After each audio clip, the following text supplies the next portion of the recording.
Takole, drage gledalke, spoštovani gledalci, na 1. maj praznik dela, lepo zdrav iz studia naše televizije.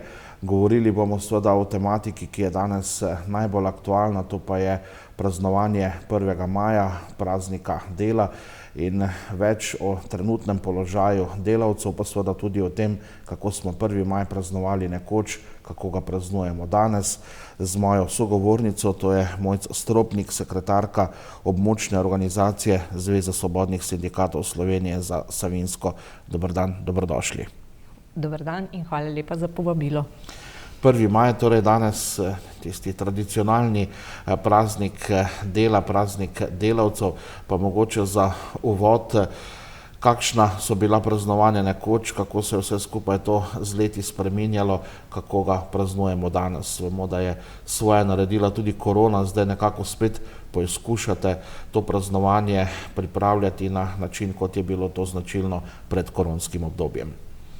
Ja, 1. maj bomo v letošnjem letu organizirali tako kot vedno na Celjski koči.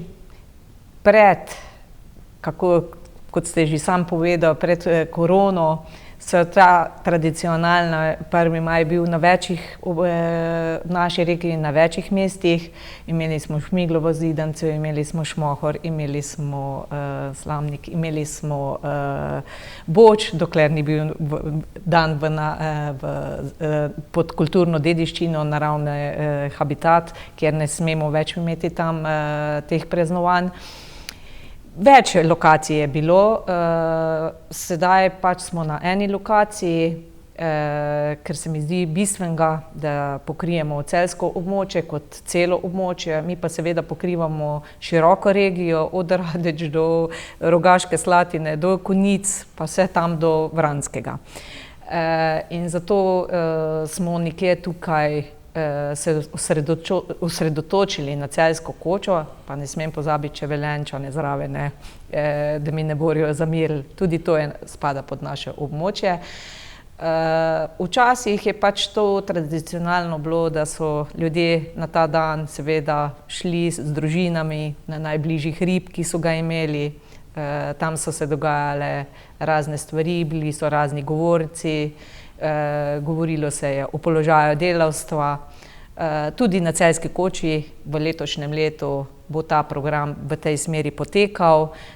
Moram se pohvaliti, da letos nas bo obeležil naš 1. maj, tudi bo z nami župan Mestne občine Celje, Matija Kovač, kar sem zelo ponosna, da se je odzval našemu vabilu. In pa seveda bo predsednik sindikata državnih organov Frančišek Verk in pa moja malenkost bo zraven kot nek povezovalni člen, bi se temu lahko rekli. Jaz upam in ob tej priložnosti seveda vse vabim, da pridejo na Celjsko kočo, tako iz Celjanih kot iz bližnjih vasi, mest, lahko rečemo mest, saj pokrivamo mesta. In upam, da bomo to obeležili. Kar se tiče pa korona, nam je pustila seveda posledice. Pustila posledice predvsem v druženju. Ljudje so začeli biti, bom rekla, v svojih kotičkih, so nas nekot zaprli, jaz temu rečem, ni tistega druženja bilo. Zdaj pa mislim, da smo to vse skupaj dali skozi, da bolezni so bile in bojo. In prav je, da se ponovno začnemo družiti. Saj s takim načinom druženja bomo lahko, po moji oceni, bili socializirani. Drugače bomo vsako v svojem nekem kotičku, tako sem že omenila, in to ni dobro. To ni dobro. Prav je, da pridejo ljudje, da povedo, moram povedati, marsikaj slišim, ker se ljudje sprostijo, povejo in tudi v svojih problemih in se potem tudi malce podružimo, kaj popijemo in je to pojemo. Kolač je vedno za 1. maj. Če odmisliva koronske čase in če primerjava ta praznovanja, 10, 20, 30, 40 let nazaj in ta zadnja pred korono, vendarle se zdi, da so razlike, da je nekako 1. maj nekoč vendarle imel drugačen status v družbi, tudi bolj množično se zdi vse skupaj bilo kot zadnja leta. Kaj vi recimo na terenu opažate? Ja, položaj delavstva je pač takšen, da pač ljudje tisti dan, ko so doma, ga pač preživijo na svoj način. Veliko vem, da se jih odloča mogoče za kako drugo, grejo na dopuste.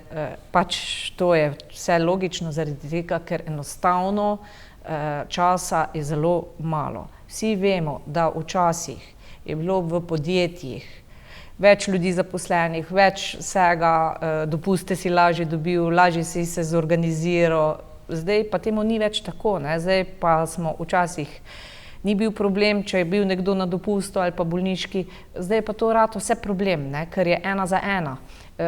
Nimaš več nekoga, ki da bi te nadomestil, delodajalski pristisk je takšen, da pač ne želijo, da delavci izkoriščajo to preveč dopuste in potem pač si vzamejo na tisti dan, ko je praznik, ko ga lahko preživijo z družino pač po svojih zmožnostih. Vendar jaz še vedno upam in trdim, da 1. maj in seveda tudi 2. maj, za katerega si je Zveza svobodnih sindikatov prizadevala, da je ostal praznik, ker če takrat sindikata, Zveza svobodnih sindikatov ne bi bilo, tudi tega 2. maja kot praznika ne bi bilo.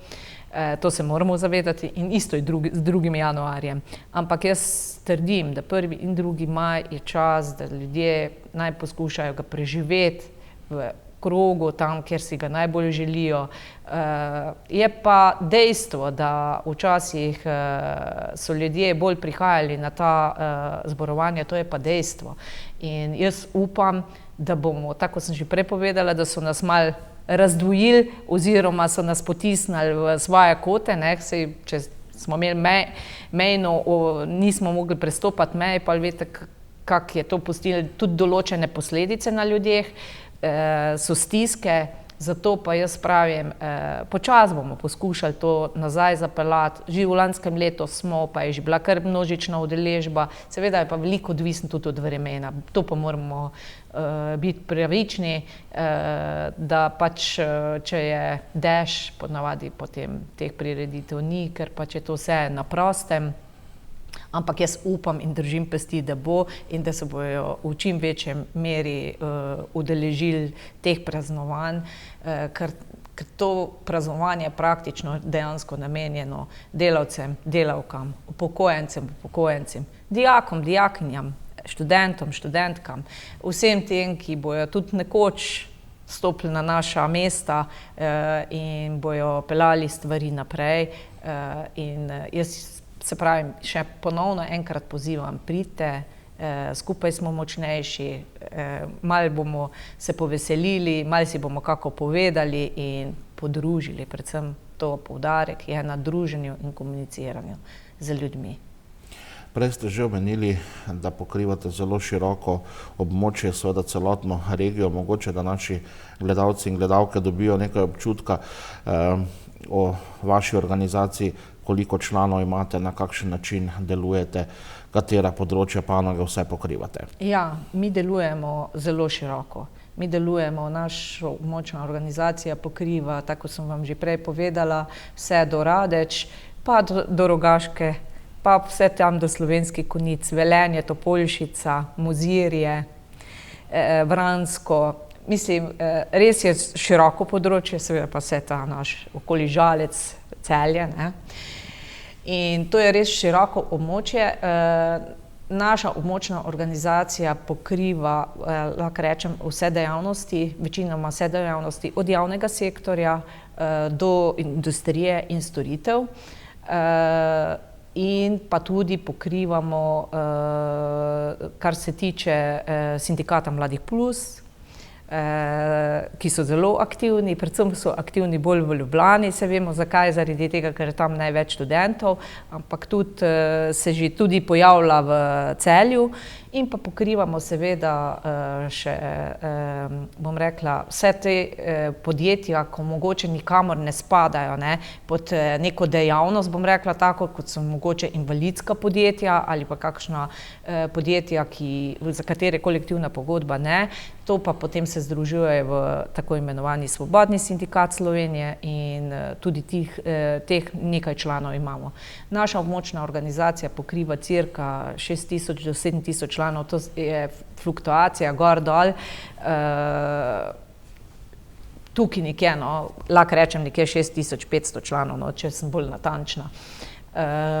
Je pa vse odvisno, se pravim, od ljudi, starejši, ki so bili ponavadi vsi člani, ne, odhajajo v penzije in tukaj je primanjkljaj, ne. Mladi se ne včlanjujejo toliko, čeprav moram priznati, da na primer mi imamo sindikat reševalcev, so sami mladi ljudje noter in večinoma vsi člani. Zato, ker vejo, kaj jim je sindikat nudi. Sindikat ni več tisto, kar je bilo pač včasih, ko smo imeli, pa tudi je bilo v redu. Jaz temu rečem, nič narobe, ne, da smo za ozimnice skrbeli pa te, ne. Sindikat se je zdaj čisto v drugo smer zapeljal. Zapeljal se je bolj v smeri, da ljudem pomagamo na terenu, da smo zraven, ko se dogajajo stvari, ki se ne bi smele dogajati. To pomeni, da jim nudimo pravno pomoč, da jim nudimo tudi pomoč, ko so v stiski, da pridejo, lahko povejo, jih usmerimo, če že drugače ne, da jim vsaj na ta način pomagamo. Ljudje včasih rabijo samo pogovor. Verjetno to, kar zdaj naštevate, je prednost za tiste, ki so vaši člani v primerjavi s tistimi, ki niso. Ne, zato je to problem, ne, ker sej jaz zastopim, nekateri pač pravijo, ja, pa mi delodajalec, pa me je strah, pa jaz pa rečem tako, vsak je lahko član, ne rabi za to niti delodajalec vedeti, niti ne bo nikoli izvedel. In ko pride do problemov, pa nisi član, ne, jaz enostavno pač takmu ne moremo pomagati, ne. In vse ostale institucije so, ko so, jaz mu samo lahko rečem, inšpektorat za delo ali pa da si najde kakšnega odvetnika, da mu pomaga. Če pa je član, če so zorganizirane, je to veliko lažje. Veliko lažje in za njih in za nas. Zakaj? Zaradi tega, ker potem mi skomuniciramo z delodajalcem. Včasih rečem, da naj ne počnejo neumnosti, dajmo raje se zmeniti, mene poznajo, da nisem glih tisti tip človeka, ko bi delala za vsako malenkost prijavo na inšpektorat za delo ali pa vlagali tožbe. Vedno pozivamo delodajalce, da naj odpravijo, če pride do kršitev. Moram pa priznati, da več teh kršitev takih, ko so bile včasih, ko smo imeli na Celjskem, če tudi vi se verjetno spomnite, ogromno nekih stečajev, ogromno plačne nediscipline, tega ni več toliko veliko. Pride do kake narobe obračuna plač, to absolutno pride, to potem poskušamo odpraviti. Da bi bila pa tako, včasih niso regresov prejemali. Je še verjetno kako podjetje, ki ne izplača regresa v zakonskem roku. To so predvsem mogoče kaka mala podjetja, a veste, ko tudi ljudje niso tam zorganizirani in tu je problem, ne. Tu je pa problem in pride do slabe volje, vendar če se da pa, če so zorganizirani in če so pri nas, mi potem te stvari uredimo na tak ali drugačen način. Kaj lahko rečete o trenutnem položaju delavcev? Seveda v celotni državi, pa mogoče vendarle s poudarkom na naši regiji, so tudi kakšno odstopanje, kar se tiče našega območja, če vse skupaj primerjava z državo? Ja, seveda so odstopanja, vsaka regija ima neko specifiko. Mene zelo, zelo moti to, da v bistvu, jaz rečem, že kar moraš iti na nož, da dosežeš neke stvari. Veste, nazadnje, kar se je zgodilo v Cinkarni Celje, smo napovedali stavko, no, ampak potem smo zadevo zapeljali tako daleč, da smo bili vsi zadovoljni.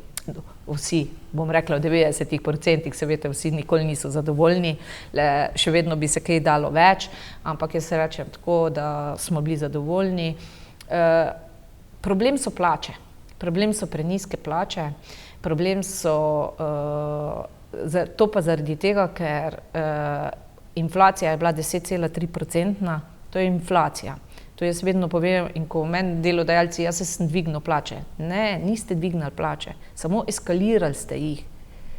In še za teh 10,3% je težko doseči, da se eskalirajo plače. A veste, ljudje pa imajo vsakodnevne potrebe. Kruh za vse enako stane, in za direktorja, in za delavca. Ko gre v trgovino, si mora vsak kupiti kruh. Se brez tega, ali pa osnovna živila, zdaj sem se na kruh osredotočila, ampak to je osnovno živilo, ki ga vsi potrebujemo in vsi moramo plačati za njega, ne glede na to, koliko ima kdo plačal. In vsi vemo, da eskalacija, ki je bila, oziroma inflacija, ki je bila v lanskem letu, ni sledila dejanski rasti življenjskih stroškov, če smo čisto pošteni. Ni jim. Zato tega, ker so se hrana izredno podražala, to je pa bistveno, kar ljudje potrebujejo. Ne? In težko si privoščijo. To so predvsem, tako sem pa povedala, prenizke plače, veliko ljudi je pod minimalno plačo, še enkrat poudarjam, prejemajo dodatek do minimalne plače, sicer včasih rečejo, mi država da dodatek do minimalne plače, ne, država da samo državnim uslužbencem, pa javnim uslužbencem. V zasebnem sektorju mora to narediti delodajalec, da doplača do minimalne plače. Ampak ni prav, da sploh do tega prihaja, da dobivajo ljudje dodatek do minimalne plače. Večkrat rečejo, ja, porušila so se relativna razmerja med plačami. Ja, res je, ampak če mi ne bi se dogovorili takrat, v letu 2010, veste, kako se je plača minimalna zakonsko opredelila, če mi takrat ne bi tega naredili, jaz vam povem, danes po kolektivni pogodbi nekaterih je tudi prvi tarifni razred okrog 600 evrov. Govorim cirka, ne me zdaj za besedo držati. 600 evrov si znate predstavljati. Če ne bi bila dogovorjena minimalna plača, taka kot je zdaj 1203 evre bruto. Jaz vedno bruto govorim. Problem je v tem, da ljudje včasih potem ne morejo razumeti, zakaj imajo potem tudi dodatke take nizke, ker seveda dodatki grejo pa na osnovno plačo. In tu delodajalci neki, bom rekla, šparajo, po domač povedano, ne? Ampak enkrat se bo mogli zavedati, da ne smejo šparati na svojih ljudeh, da ne smejo tega delati, ker ljudje so tisti, ki ustvarjajo. Ljudje so tisti, ki jim tudi ustvarjajo dobiček. Jaz večkrat rečem, ja, a boste sami delali, a boste ustvarili pa dobiček, če boste sami delali. To je ena problem, to je velik problem, so prenizke plače. Tudi v našem okolju je tega veliko, to so predvsem trgovci, to so večinoma vsi pod minimalno plačo. Govorim o osnovnih plačah, da se zastopimo, ker tako zakonsko mi morajo potem izplačati do minimalne plače razliko. Potem so trgovci, mene boli za trgovce, res me boli, zaradi tega, ker to je bil včasih cenjen poklic, danes je to poklic, ki ni več tako cenjen. In to imamo potem težavo. Sej jaz nič ne rečem, vse Hofer, Lidl, to imajo višje še osnovne plače. Ampak zato tudi plačujejo ljudje ceno tega, ko imajo višje še plače. Tako da tu, bom rekla, je res problem pri teh poklicih gostinci. Glejte, pa vse posod se govori, kak ni gostincev, kak ni trgovcev, kak ni delavcev, ki bi delalo reskarjev, orodjarjev, lejte, da ne bom vseh naštevala. Enostavno se delodajalci pritožujejo, da kadra več ne dobijo. Ja, plačite ga za božjo voljo. Saj, če boste dali poštene plače, boste dobili ljudi. Ne? In pa nekateri delodajalci so temu sledili, nekateri pa temu niso sledili. To se je zgodilo tudi v Cinkarni Celje, če dam zdaj primerjavo. Pri enormnem dobičku je bilo 10% ljudi pod minimalno plačo, kar je nesprejemljivo, nesprejemljivo je. In no, to smo zdaj, sem rekla, po dolgotrajnih pogajanjih uredili, ampak mene moti to, da pač že moraš iti dobesedno na nos delodajalcem, da nekaj dosežemo, moraš že kar zagroziti, da nekaj dosežemo. Ni to prav in Veliko napovedi stavke je bilo tudi letos, ne, ja, zdravniki, seveda, prav iz tega... kmetje protestirajo, torej so to tiste branže, ki so najbolj problematične pod narekovaji, ob trgovcih, ki ste jih omenili.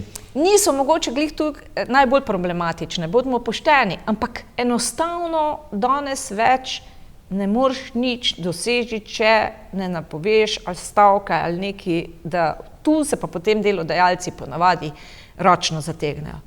Ponavadi, ni pa rečen, nekateri tudi, bom jaz rekla tako, z glavo skozi zid, ne, gremo do konca, bomo si pokazali mišice, kdo je močnejši. Ni to v redu, ni to v redu, zato pa smo tukaj, zato pravim, kako je pomembno, da so sindikalno organizirali, to se je najbolj zdajle poznalo v Cinkarni Celje. Problem je še pa en drug, delovni čas, ki se pa krši, tu pa imamo težavo, se ste poslušali zdajle verjetno tudi tuš, delovni čas se krši. Tak ali na drugačen način, evidence se ne vodijo tako, bi se mogle voditi.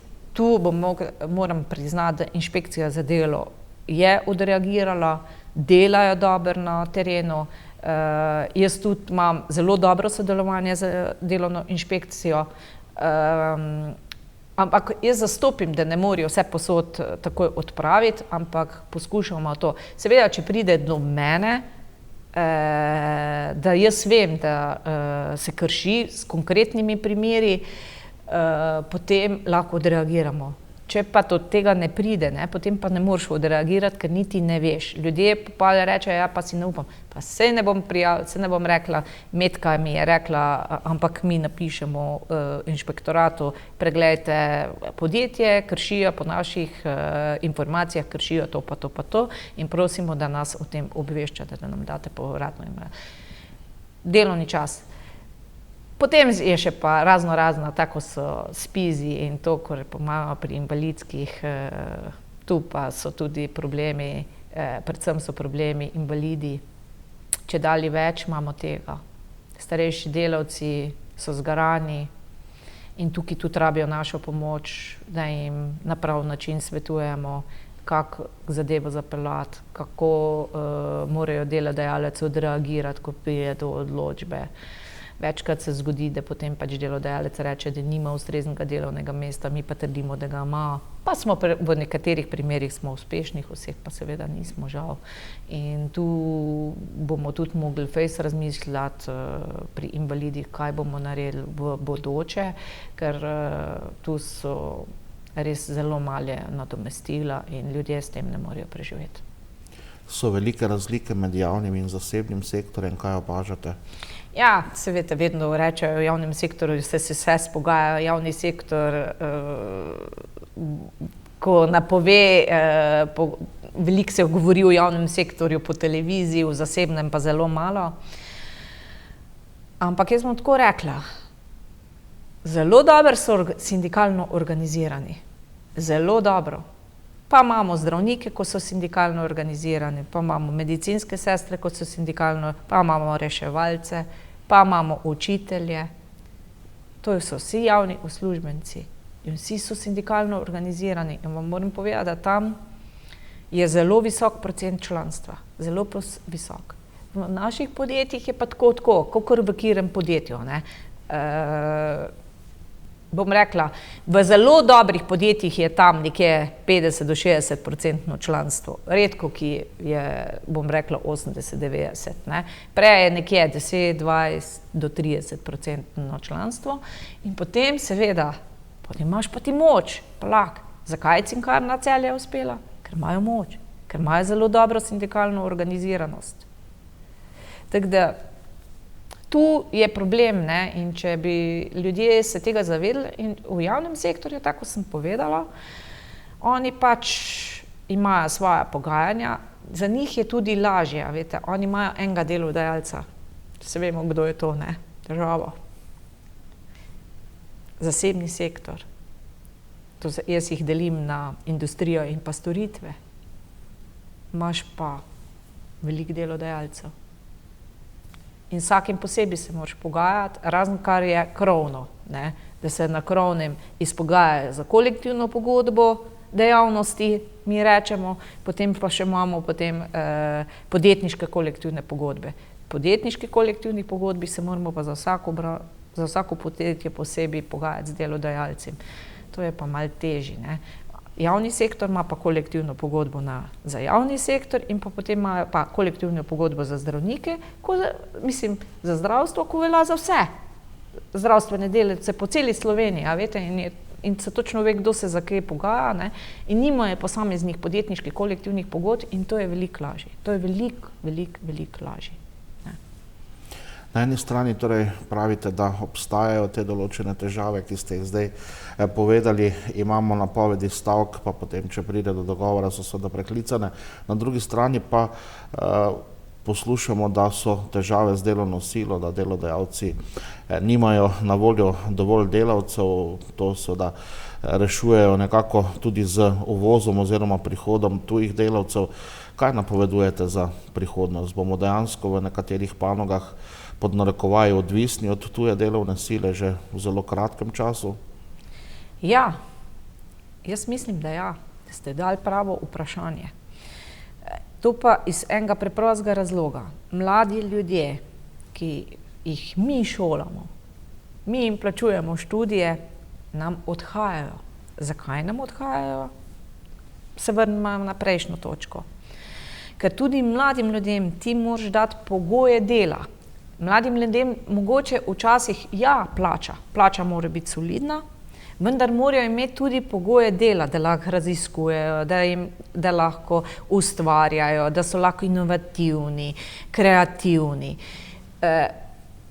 Veliko jih pa potem, ko pride v neka podjetja, se kar zgubijo v tisti množici, ne? In ni te kreativnosti in inovativnosti toliko. Če se samo obrnemo v Nemčijo, ta kader znajo s pridom izkoristiti. S pridom. Mi proizvajamo zelo dobre študente in študentke, dijake, dijakinje. Tudi deficitarne poklici so zelo dobri. Zelo dobri. Vendar, jaz mislim, da smo naredili napako pred mnogimi leti, ko smo deficitarne poklice, kot so, ne vem, orodjar, trgovci, natakarji, kuharji, da ne bom vseh naštevala, strojniki, elektro. Več poudarka je bilo v šoli tudi na praksi. Več so šli ven.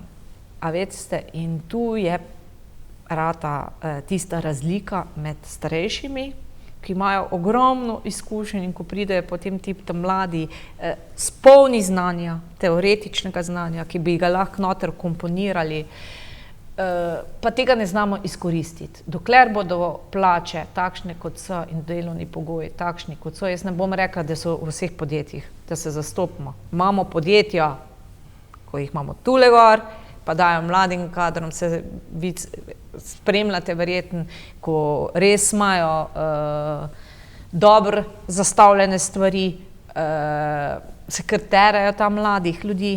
Imamo pa podjetja, ko so zastala za s tem in tehnološko in vsem, in potem imamo pa težavo, ne. Mladi ljudje pa seveda iščejo izzive in če ne bomo imeli izzivov, bomo imeli težavo pri mladih ljudeh, da nam bojo odhajali, mi jih bomo šolali, naredili praktično, potem nam bojo pa ušli. Žalostno, ampak resnično. Mogoče za konec pogled v prihodnost na eni strani, kako vidite delovanje, organiziranost sindikatov in pa njihovo vlogo v naši družbi. V prihodnjih letih se tu obetajo kakšne bistvene spremembe, kar se tiče vašega dela poslanstva, ali bo ta stvar nekako v zdajšnji obliki šla naprej in mogoče kako vi vidite položaj delavcev letos do konca leta, v prihodnjih letih, ne nazadnje tudi vlado imamo zdaj v novem mandatu po enem letu, torej še nekako 3 leta do konca tega mandata. Mogoče en tak vaš pogled naprej. Ja, sindikati bomo definitivno stremeli k temu, da bomo poskušali nadaljevati tako delo, kot sem ga že omenila. Poskušali bomo združevati ljudi, predvsem bomo mogli delati na združevanju, da bomo poskušali čim večjih podjetjih priditi do članstva, da bomo lahko potem seveda pokazali mišice tudi delodajalcu. Predvsem bi apelirali na ljudi, ne bojte se biti člani, zaradi tega, ker To je vaša ustavna pravica. Tako ima delodajalec pravico, tako jo imate tudi vi na drugi strani. Seveda so obveznosti tudi, ampak pravico imate. Kak bo pa položaj delavcev do konca leta? Jaz se bojim, da bo spet kar dosti visoka inflacija, da bojo postali iz tega vidika spet problemi, da bomo v naslednjem letu, takoj v začetku leta, se spet pogovarjali v kar visokem dvigu minimalne plače. Plače se čedalje bolj združujejo, ni več, tako kot sem že omenila, relativnih razmerij, kar ni prav. Ni prav. Jaz vedno govorim, da morajo biti relativna razmerja, vendar pravično. Ne, da imamo tukaj gor vmes nič, pa potem sam dol od spod. Položaj delavk in delavcev jaz ocenjujem, da bo težek. Ocenjujem tudi, da se zna zgoditi tudi mogoče kak protestni shod, ki ga jaz mogoče že malce pogrešam. Z napovedjo davčne reforme, zdravstvene reforme, spremembo zakona o delovnih razmerjih, kjer bi se mogoče samo neki členi popravili, upam, da ne kaj še drugega, da se ne bi odpiral cel zakon o delovnih razmerjih, ker to ni nikoli dobro. Takrat potem, seveda, pokojninska reforma. Moramo biti, sindikati smo tu vedno na preži, vedno sodelujemo v ekonomsko-socialnem svetu, sodelujemo vse posod, v zdravstveni, vse posod sodelujemo, zato če smo močnejši, pa da mi lahko mahamo tam, pa povemo, lejte, če bo tole takle pa takle šlo v tej smeri, boste imeli ulico. In to zaenkrat še drži. Ampak tako sem povedala, naše članstvo je kar staro. Zato tudi apeliram na mlade, dajte se organizirati. Nič hudega ni, da ste člani sindikata, zato ker bo potem tekom let vam bo to samo nekaj doprineslo.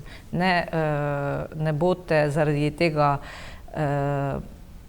v strahu, da se vam bo kaj zgodilo. Ne sme se vam zgoditi. Ne sme se vam zgoditi. Mene poznajo in nimam s tem težavo. Seveda pa drugače razmišljajo, kot razmišljamo mi. Položaj delavcev, jaz upam, da bojo davčno reformo zapeljali v pravo smer. Tisto, kar je bilo navrženo, je že od zunaj, ne, ko se je govorilo marsikaj o davčni reformi, jaz rečem vedno, govori se lahko, mora biti pa napisan, in takrat bomo sindikati ponovno odreagirali. Odreagirati bomo mogli za pokojninsko reformo. Verjemite mi, da bo prej ko slej prišlo do pokojninske reforme.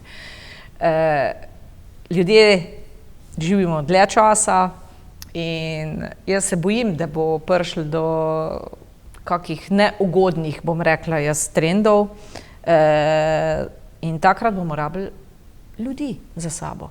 Mojca Stropnik pa midva ne bomo nič pomenila v Ljubljani, če bomo tam zastavo držala pa imela transparente. Moč je tista, ki pomeni ulica. Za mano, če so ljudje, takrat bomo pa lahko mi tudi odreagirali in verjemite, da takrat se tudi da. Sindikati smo že uspeli pri pokojninski reformi, ker bi še bila bolj drastična, kot je. Zato takrat pač apeliram na vse ljudi, takrat bomo pač mogli skupaj stopiti. Upam, da do tega ne bo prišlo. Kar se pa tiče vsega ostalega, zdravstvene reforme, bomo pa videli. Nič kaj dobro nam ne kaže, ne, po teh informacijah, ampak jaz vedno rečem, upanje umira zadnje. Borili se bomo do konca, sindikati bomo skozi na preži, da bomo poskušali zadeve speljati v tirnice, ki bojo ugodne, bomo pa videli, kaj se bo iz tega izcimili.